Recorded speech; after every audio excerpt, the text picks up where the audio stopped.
Hi everybody, my name is Dr. Joe Dispenza. Did you ever wonder why change is so hard? Over the last 5 years, I have been studying the process of change and transformation. In fact, I have assembled a team of scientists and researchers to demystify the process. And the whole reason I started doing it was because during our advanced workshops and our progressive workshops, we started noticing people having very significant changes in their health and their life. And I wanted to break the process down so that I could teach it better. It turns out that if you give people sound information and they begin to learn that information, once they understand that information and they can turn to the person next to them and explain it, they're beginning to wire that information in their brain.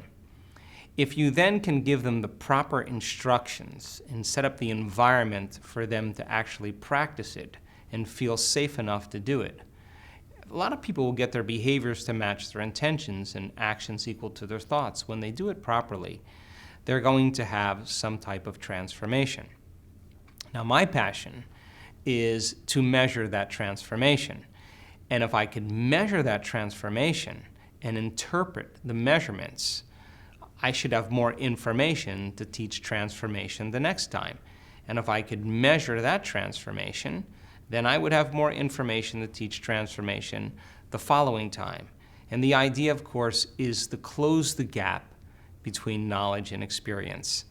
And people around the world are beginning to apply some of these principles to find out that change isn't as hard as they thought it was, that there is actually a way to do it. Where your attention goes, energy flows.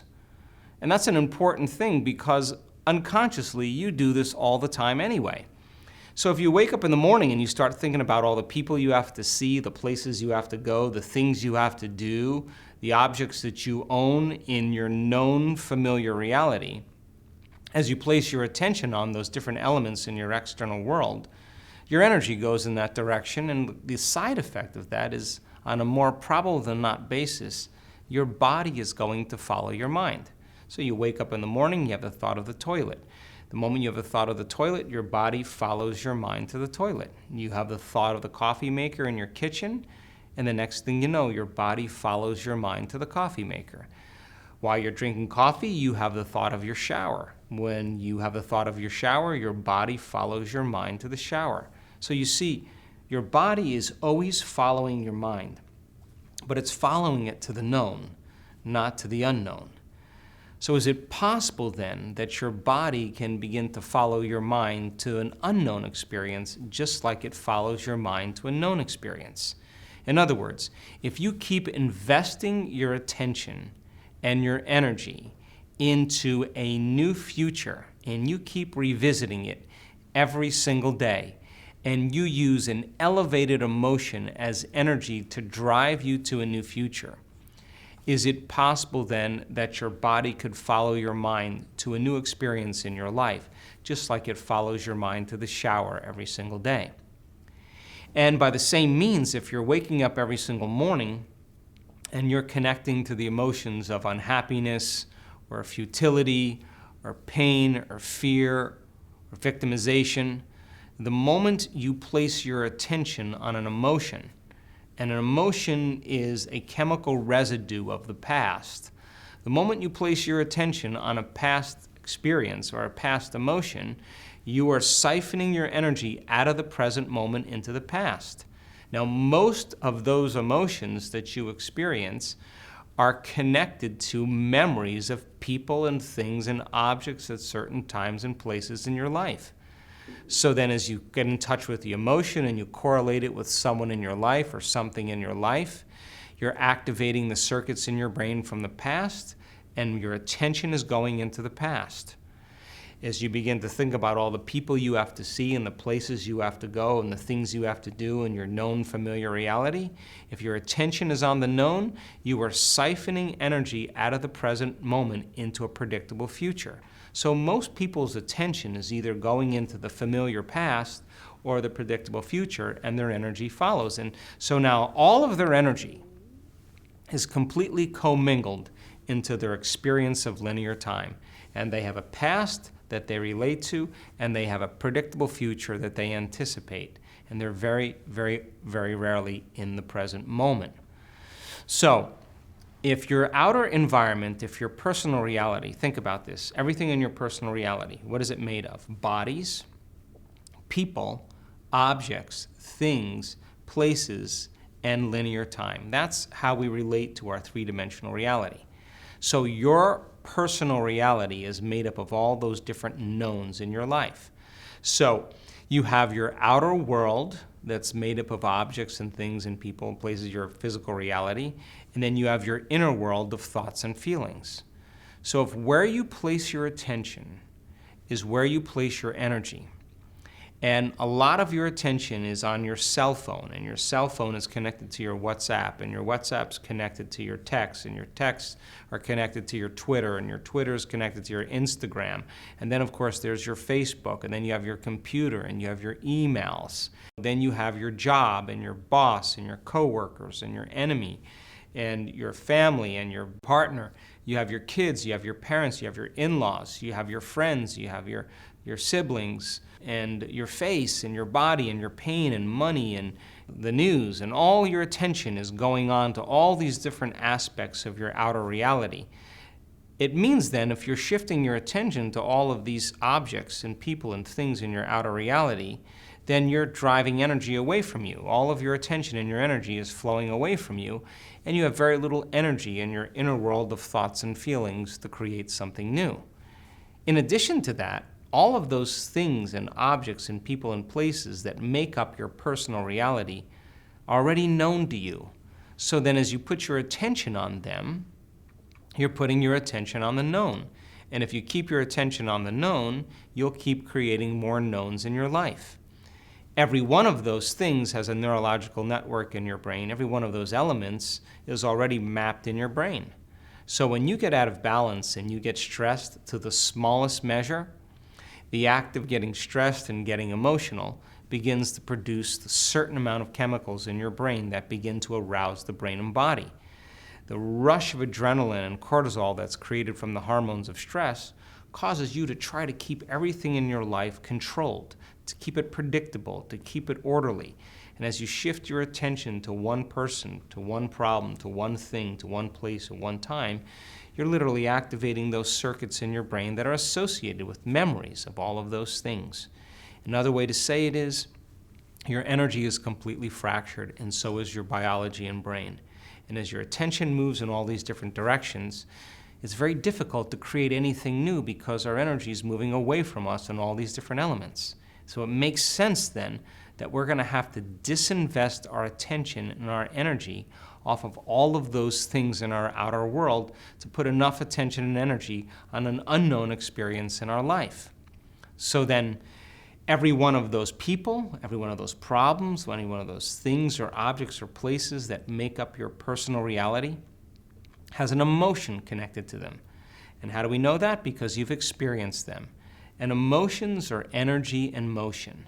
So the stronger the emotion you have to some person or thing, the more you're going to place your attention on the cause of it. In other words, if you're using your boss to reaffirm your addiction to judgment, and you're using your coworker to reaffirm your addiction to competition, you're using your friends to reaffirm your addiction to suffering, your parents to reaffirm your addiction to guilt, the news to reaffirm your addiction to anger, the stronger the emotion that you feel, the more you're going to put attention on the cause of it, which means now you're giving your power away to someone or something in your life. So then how do we change that? As you sit in the inner work and you do meditations, you're going to have to get beyond your associations to your past, present reality. You're going to have to temper the body emotionally. It's not the person or the thing that is the cause of it. It's that we keep that person or thing in our life because our attention is on it. So it makes sense then, as we lower the volume to our emotional reactions to people and things in our life, it makes sense then we're going to put less attention on the cause of it. But it's the act of putting our attention on the cause of it that begins to cause us to bond energetically with our past, present reality. So then as you disinvest your attention off that person or object or problem or thing in your life, and you begin to lower the volume to your emotions, you're beginning to weaken those bonds energetically, which means if you do this properly, that energy begins to come back to you. And when the energy begins to come back to you, it's chaotic energy, but you're beginning to build your own electromagnetic field. And that new electromagnetic field is a new energy. And that new energy now you can use to design a new destiny, to heal your body, to create a new job, a new relationship, because you have that energy now available to you. So are any of those things bad in your life? Absolutely not. But if you can't get beyond them, it means that they own you. And in order for you to break those bonds with your past, present reality, it takes energy to do that. And energy is connected to awareness. So then, where do you place your attention every day? Where do you place your energy? Is it on your pain? Is it on your ex? Is it on how much you hate your job? Where is all of your attention going? Because if your attention is on that particular aspect of your life and you're viewing it from the same level of mind every single day, then your life is going to stay the same. And so in order for you to heal your life, you're going to have to get beyond the memory and the emotions of your present life. In order for you to create a new personal reality, you're going to have to get beyond the personality who's created it. In order for you to heal your body, then, you're going to have to get beyond the association or the memory of your body. And in order for you to create some new future in a new time, you're going to have to get beyond anticipating the same exact thing and same time happening every single day. And so then list a few things. List a few things where you place your attention every single day. Now, some of those things could actually be constructive. There's nothing wrong with that. But the areas of your life that are not moving and there's been no change, that's where you're going to have to disinvest your energy. And if you do this properly, you're going to begin to build your own electromagnetic field, your own energy field, and that's available energy for you to do something with. Here's an example. A student of ours was 18 years old. She's now 70. She was living in Israel, and she had a little window, actually a big window, that she would open up every morning and feed this dog, a stray dog. And she was leaning out the window this one day, and the top part of the window slammed down on her back, in her lower back. And the force of the acceleration of that window against her back was so strong that it knocked her unconscious. When she came back to awareness, she had very, very significant pain. Now, the memory of the experience is stored in the body. She's living in a tremendous amount of pain, but she's young and she thinks she's just going to push through it. So from the time she was 18 to the time she was 70, she experienced incredible amounts of pain, debilitating pain. She went to doctors, she went to therapists, she tried all kinds of different modalities and treatments, cortisone injections, epidurals, different physical therapy, different modalities, and nothing took her pain away. She was presenting herself as somebody that was okay, but how she really felt inside was that she was in a lot of pain. She was suffering and angry and bitter inside. So then every time she felt the anger and the bitterness, she was using her pain then to reaffirm her addiction to that emotion. Now, this is the reverse way most people think, but it's important because the moment she started looking at the emotions, and those emotions were connected then to different people and objects and things, when she finally started working on the emotions and taking her attention off all the things in her life, she began to call energy back to her. Within doing the meditations for a short amount of time and redirecting her attention and redirecting her energy, she stood on the stage in front of 600 people, and she has no pain in her body at all. She literally overcame her past and created a new future. So, many people around the world are doing this. And remember, where you place your attention is where you place your energy.